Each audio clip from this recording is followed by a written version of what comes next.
Romy P. And for today's food trip, ayan, andito tayo ngayon sa Kogyo Gate 2 para mag-food trip ng fried chicken. Pero itong fried chicken na to kakaiba dahil flavored fried chicken siya.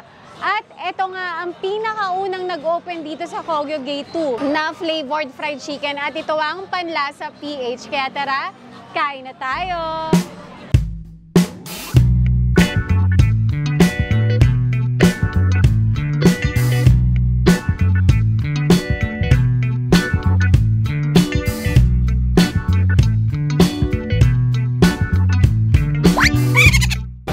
Kuya, ano pangalan ng ano nyo?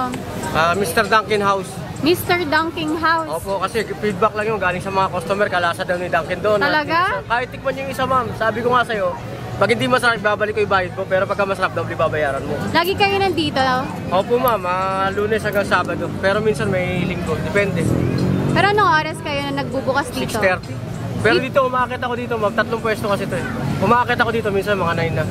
9 p.m. Oo. Pero madalasan kayo? Doon sa may kabila, sa may stoplight, meron doon isang pwesto. Dito sa may Babalang. Tapos doon sa may Mercury, malapit. Dati isang pwesto lang to eh. Ngayon, sobrang lakas. Talaga nagtatong pwesto. Bali, 4 na kasama doon sa may harapan. 4 na.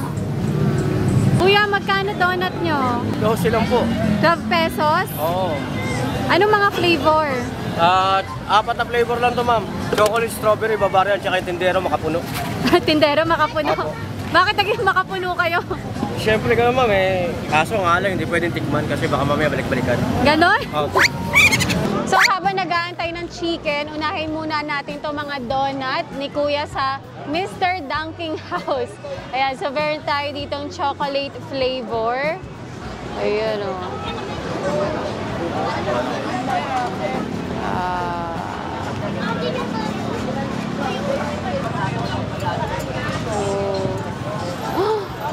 Wow.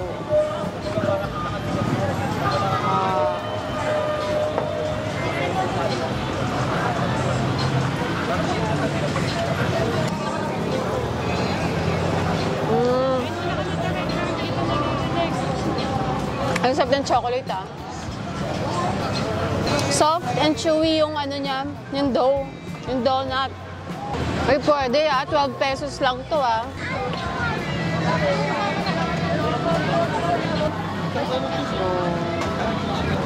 Yo, grabe yung Bavarian. Ayan na nga at lumabas na nga.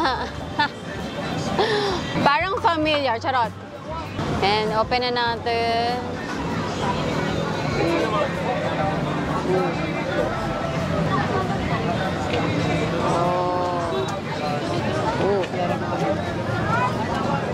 Masarap. Ang sarap ng Bavarian. Chocolate o Bavarian, mas bet ko yung Bavarian. Top. Ay, ito siya. Ay, Wow. Strawberry naman guys. Ayan o. Parang ano siya, yung parang siguro pinalaking, alam niyo yung Mojako donut, yung nag-trending dati. Wow. Oh. Wow. Favorite color ni Jillian, pink.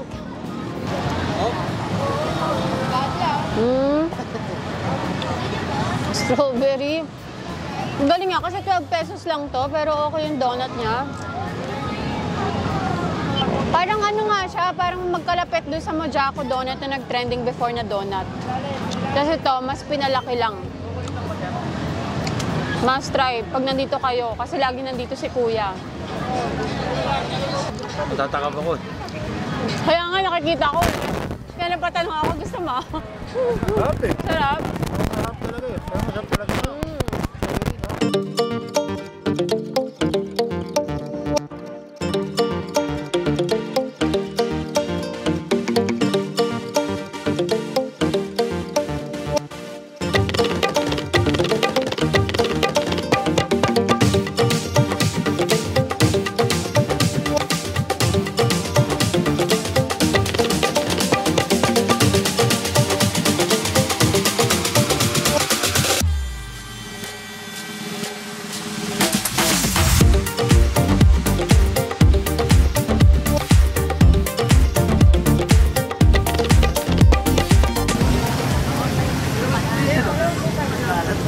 boss, ilan?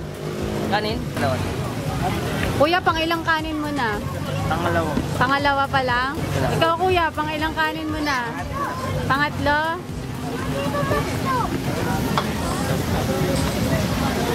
Ulo, wala na. Opo. Pero meron pa. Meron pa. Siyempre, meron pa. May extra pa po yan, ma'am.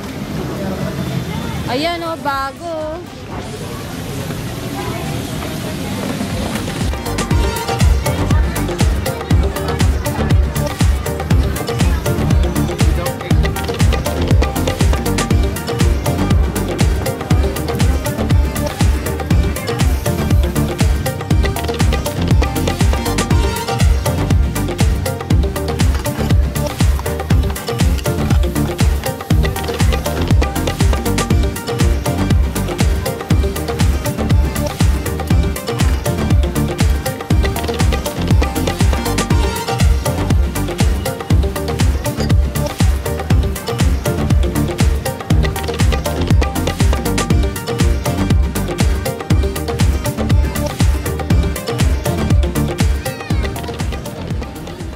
At ayan na nga guys, nakakuha na tayo ng chicken. Ayan, finally.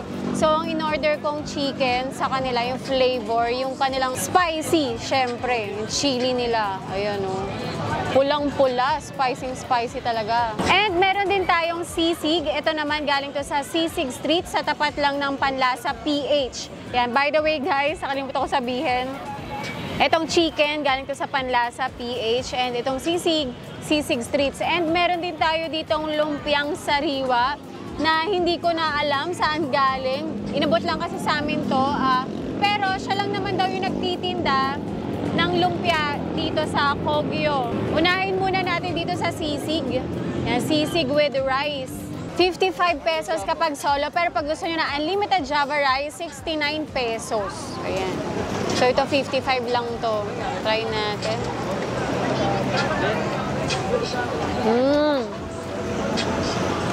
May pwede.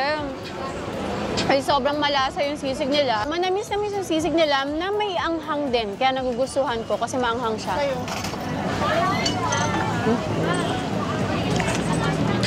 Okay din siya, must try dito sa Kogyo. Lumpia.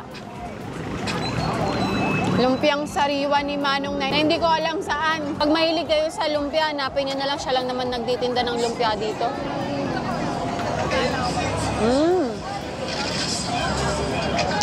Pwede. Ang sarap yung sauce niya. Lumpiang ubod ata to eh. Sarap din.